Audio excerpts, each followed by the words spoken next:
Hello YouTubers, Alaska Prepper here.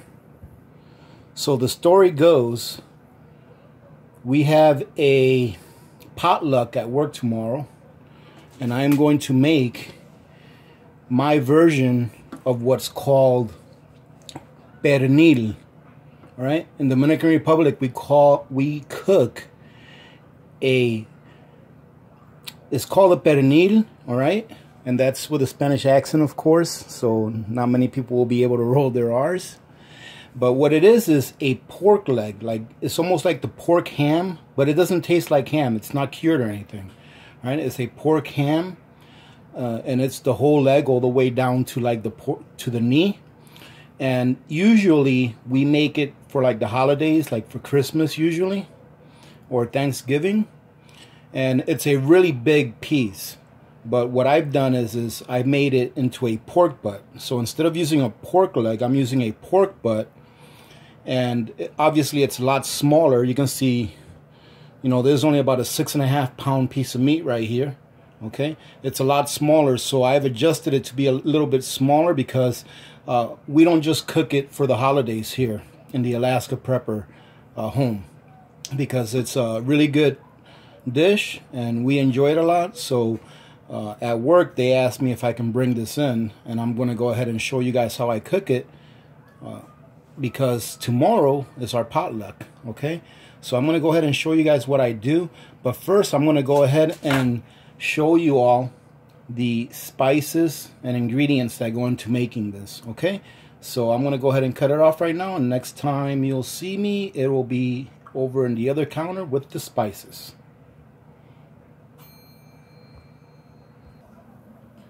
Alright, ladies and gentlemen, so here's the spices that we're going to use for that pork butt. Alright, I'm going to point out everything I've got in here to you all. So, and I'm going to give you an estimation of how much of each I have in here. So, like I said, I'm preparing a 6.5 pound pork butt. Okay, so up here, as you can see, that's our pepper. It's just black ground pepper. That there, and that's about a tablespoon of salt. I put about a tablespoon of onion powder. We've got a tablespoon of adobo. Okay. We have about a teaspoon of oregano, right? And we have about a teaspoon or 1 package of, let me see, of sazon Goya. All right, that's what we have as far as our dry spices go. So what I'm going to do is I'm going to mix all of this together. Okay, I had them separated just to show you all exactly what it is that I put in there.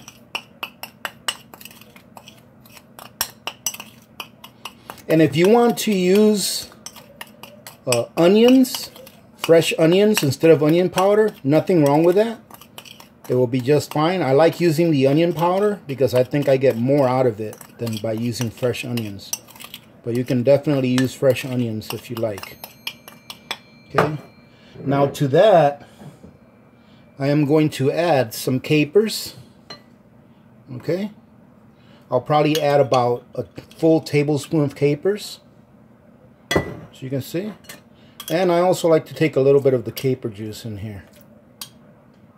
Okay, put that in there. Let me go ahead and close this up as I'm working it. We're going to add some olives. And the same thing with the juice. I like to put a little bit of the juice in there. Okay, and that's about enough. And this is all, none of this is measured out. The capers and the olives is going to be to your liking, okay? Sorry about that. Try to keep that in there. Okay, and then I'm also going to add about a good tablespoon to 2 tablespoons, depending on your taste, of minced garlic. Okay. So I would say that's about 2 tablespoons of minced garlic. And then in addition to that, I'm going to add about 2 tablespoons of lemon juice. Okay, so in Dominican Republic, I'm not sure if we have it here in the US. I don't think we do. We have what are called sour orange trees. Okay, they actually produce an orange that when it's ripe, it's sour. It's not sweet at all. And that is what is traditionally used in this recipe, but we can't find that here. So I just go ahead and grab, I prefer to use fresh lemon juice, but I forgot to stop off at the market and get some, so this is what we're going to have to deal with. But this is fine. This actually works well.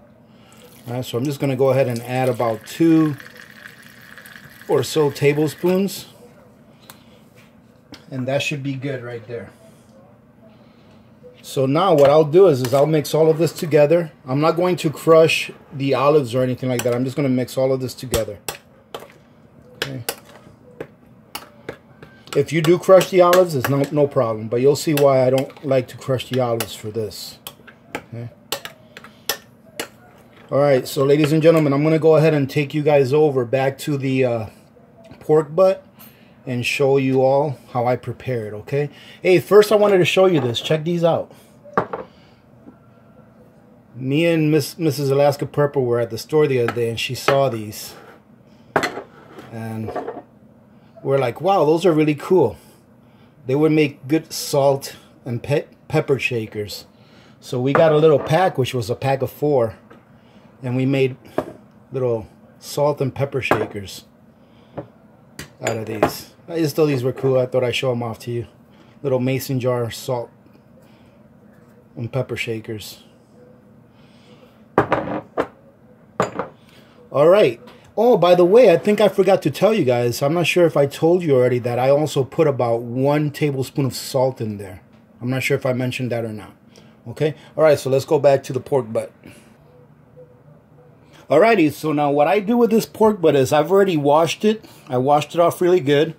And as you can see here, this pork butt, there's one side that has a nice layer of fat on it. Okay? And then there's another side which is mostly meat. Okay, so I start off with the layer of fat in the bottom, right? And I work on the bottom side of the pork butt first. Okay, and what I'm going to do is I'm going to go ahead and cut into this. It's nice if you have a pretty good sharp knife to do this, okay?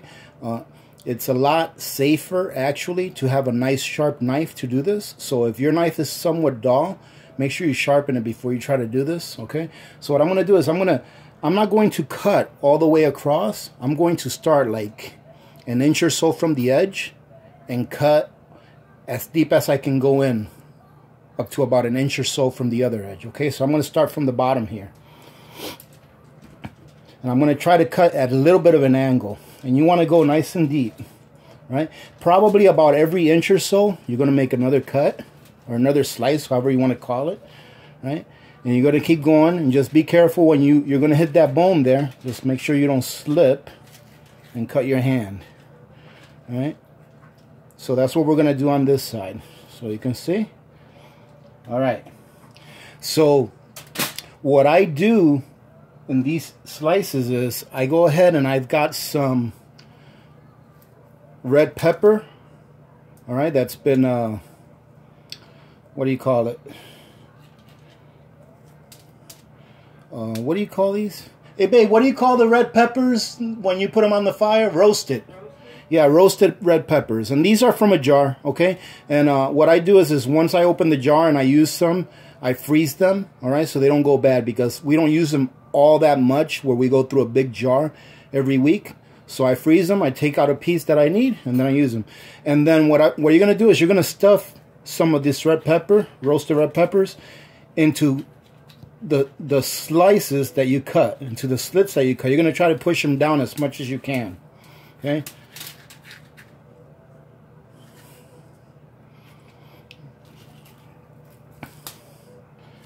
And it doesn't have to be perfect, ladies and gentlemen. Just push them down as far as you can.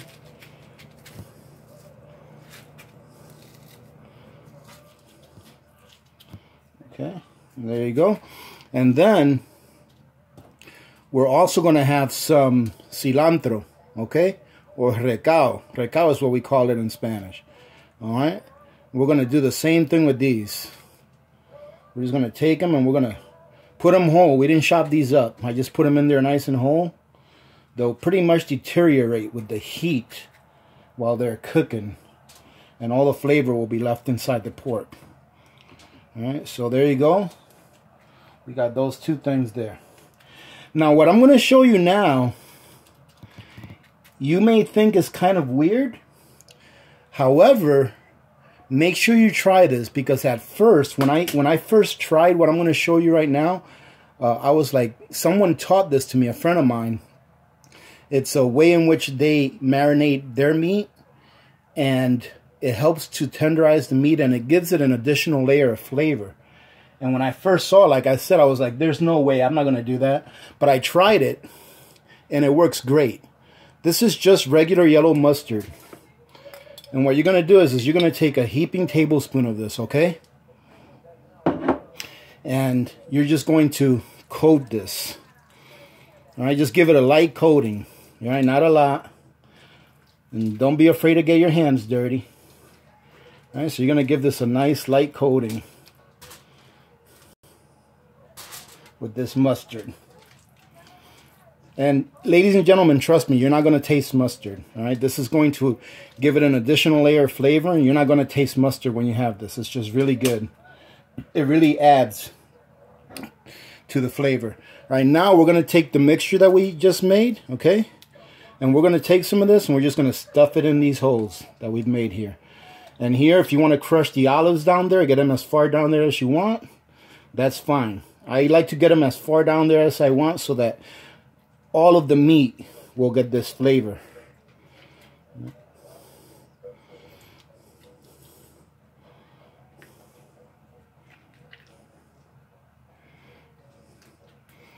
Alright, and then I'm going to do the same thing. I'm going to do a little bit of coating around this. Alright, now that we did that, we're going to turn this around. We're going to squish this together as tight as we can. We're going to turn it around, and we're going to leave it right there. Now we're going to grab our knife, and what I like to do with the knife is the same thing on this side. I like to go ahead and make a few deep cuts. It's a little tougher on this side because of all the fat. And as you can see on this side, I don't make the cuts as wide as I made them on the other side. All right.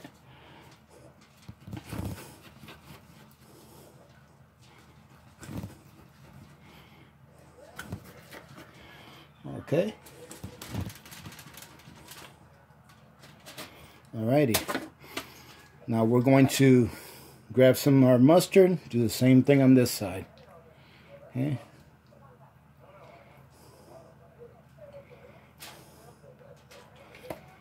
Get it all in here.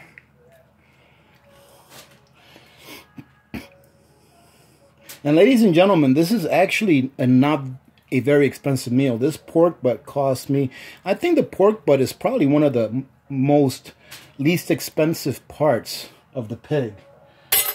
And I think this was like $11 or $12 for 6 pounds. All right.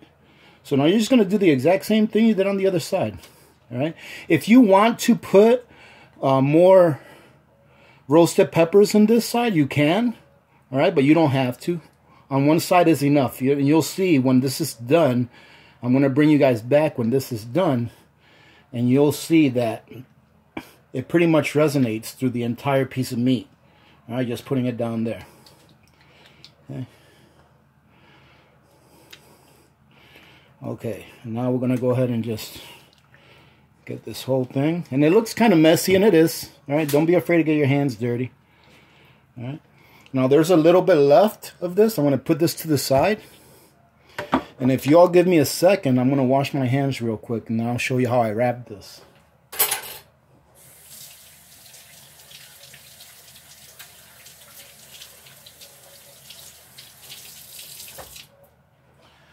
So yeah, ladies and gentlemen, you're looking at about $12, $13 for this pork butt, and it should feed about, I don't know, I would say close to between 12 and 15 people.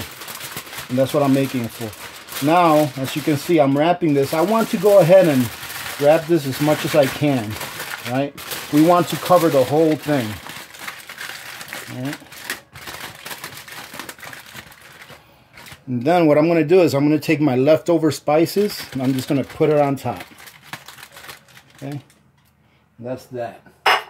Okay, so I'm going to wrap this really good. I'm going to put this on my New Wave because I like cooking on my New Wave. However, if you don't have a New Wave and you just have a conventional oven, then what you want to do is you want to set your oven at about between 270 to 300 degrees.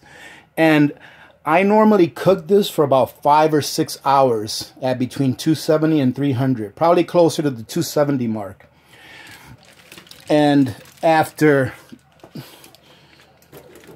about 3, 4, sometimes 5 hours, depending, because it depends on the thickness of the meat, then what I do is I come back and I check it with a thermostat. All right, I stick a thermostat in there and I make sure that it's at the proper temperature. Now, I can't remember the proper temperature for pork. I think it's 165 degrees. My thermostat has actual settings that says this is for pork, this is for chicken, this is for beef.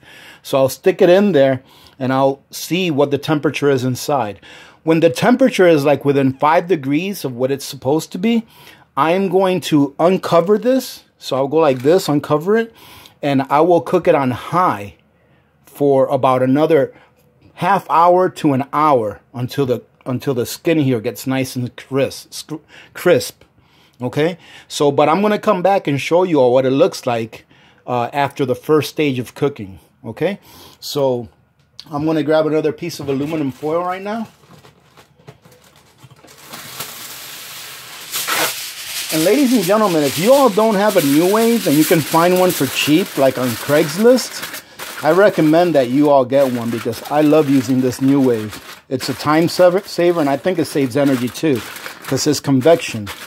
And I got a New Wave from someone at my job who got it for his wedding. And his wife sold it to me for $25. So that was a great deal. And it was brand new. They never even used it. So, but if you do have a New Wave, all right, if you do have a New Wave, what I'm going to do is I'm going to set it on power setting number 7, level number 7. And then I'm going to set it for like 4 hours. And then I'll come back and check it at 4 hours and see how it's doing. All right, ladies and gentlemen, so this is the first step. I'll be back in a few hours my time. It should only be about a second or two your time.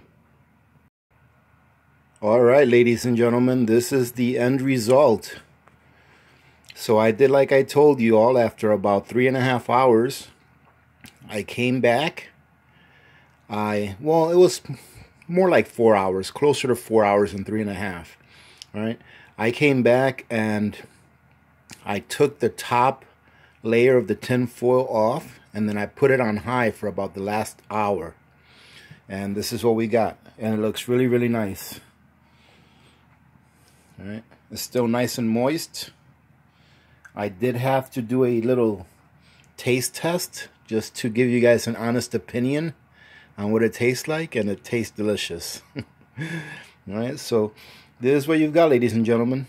This is my version of Dominican pork butt, or pernil. All right, and this is just a very small version of the large one that is normally made during the holidays. All right, so ladies and gentlemen, let me know if you guys try this recipe out. And just to let you know, I did put the thermostat in there, and it was at 170, and 170 is what pork is supposed to be. So it was just over 171, or just over 170. It was like 171, a tick over 170, and pork should be at about 170. Right, but you guys can check that out for yourselves to make sure that you're not eating raw pork, especially pork. If you do eat pork, you always want to make sure that you cook pork very well, right? So that it doesn't get you sick in any way. All right, ladies and gentlemen, well, I had a lot of fun doing this. I hope you guys enjoyed the video. All right, if you did, give it a thumbs up. And if you're not subscribed, click that subscribe button. All right, the best community that I've been a part of in YouTube. Not that I'm biased, but you guys are the ones that make the community awesome. All right, so I appreciate everything all of you do. And we will talk to you tomorrow on Saturday, all right, during our live chat. Should be around 0800 again, like it usually is. So we'll talk to you then, ladies and gentlemen. So having said that, remember to be good to each other. When good people do good things happen. Remember to reach one, teach one, and repeat. If we all did this, the world would be a better place. And you know that it will be a better place. Many blessings to all of you and your families. This is Alaska Prepper, and I'm out.